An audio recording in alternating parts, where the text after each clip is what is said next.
तो छोटे बच्चों को भी ये शिक्षा देनी चाहिए क्या?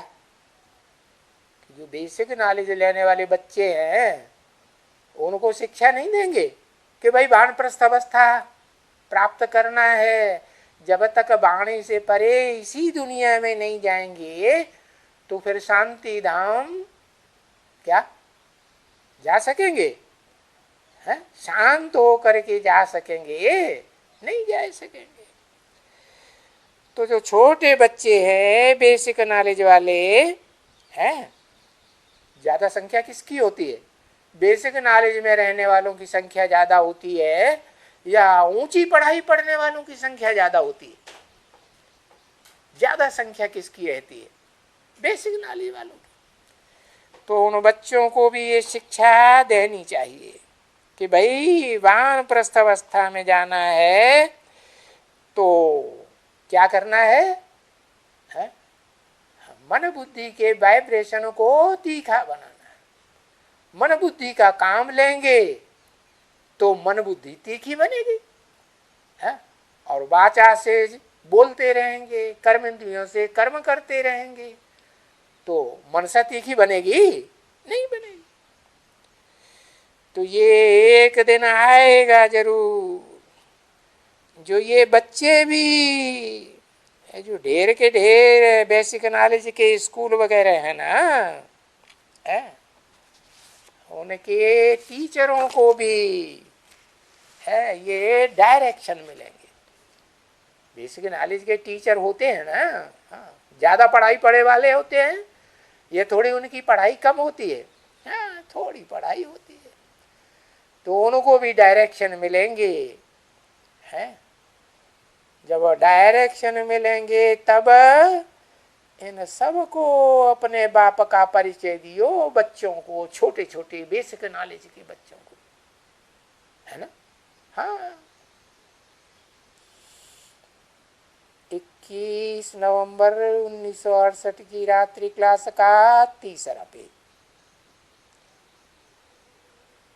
तो फिर बाप का परिचय मिलेगा, बेहद के सुप्रीम सोल बाप का। कैसा परिचय?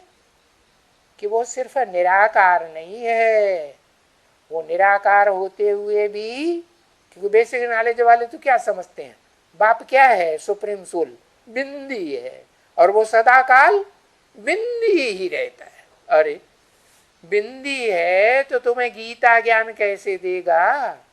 ज्ञान देने के लिए बिंदी फुदुक फुदुक करके ज्ञान आवाज निकलेगी क्या? नहीं, मुख चाहिए ना देखने के लिए, दृष्टि देने के लिए, सकाश देने के लिए आंखें चाहिए ना, फिर बच्चों की बातें सुनने के लिए प्रश्नोत्तर भी चाहिए ना।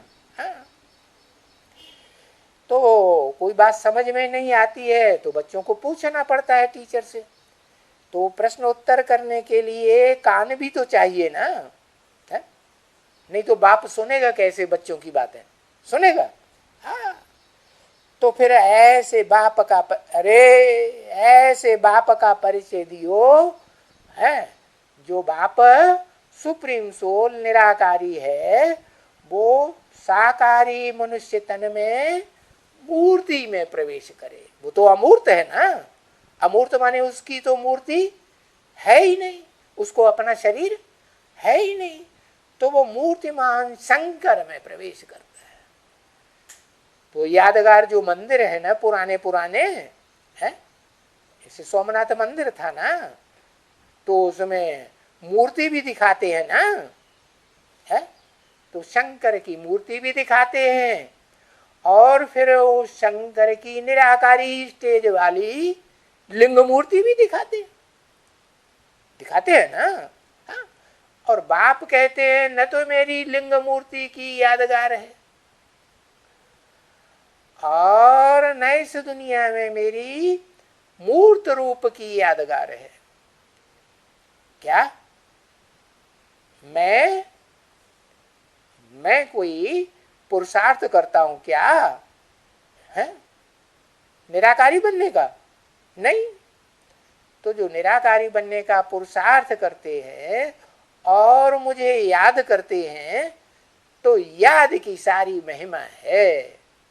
क्या याद कहो है, उसको ऊर्जा कहो, याद की ऊर्जा। अब जो जितनी याद करेगा, किसको? साकार निराकार के मेल को जितना याद करेगा उतना वो पावर आत्मा में भरेगा। तो ये बाप का परिचय दियो, साकारी सो निराकारी बाप का। तो फिर उसकी महिमा होगी।